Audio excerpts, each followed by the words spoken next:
ఊరికే కయ్యానికి కాలు దిగుతున్నటువంటి ఆధునికంగా దేశాల్లో ఉన్న అగ్రరాజ్యాలు ఉగ్రరాజ్యాలు అన్నీ ఆలోచించవలసిన విషయం. మాటిమాటికి తీవ్రవాదానికి పాల్పడుతున్నటువంటి వారు మావోయిస్టులైనా ఏ ఇష్టులైనా వారు ఆలోచించాల్సిన విషయాలు.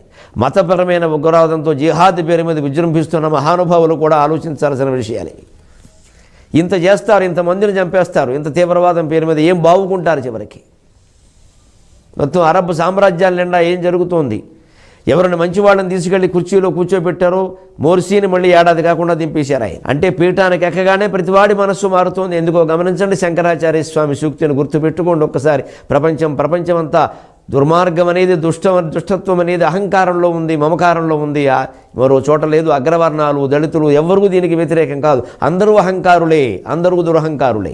ఆధిపత్యం అధికారం వస్తే చాలు అందరూ దుర్మార్గంగా ప్రవర్తిస్తున్నారు. అంటే మనిషి లోపల ఉండే అహంకారంలో మమకారంలో ఉంది. ఇది పరమ సత్యం, ఇది అద్వైతం, ఇది శంకరాచార్య సిద్ధాంతం. ఈ అహంకారాన్ని మమకారాన్ని పారద్రోలే వరకు ఆధిపత్య ధోరణులు పోవు.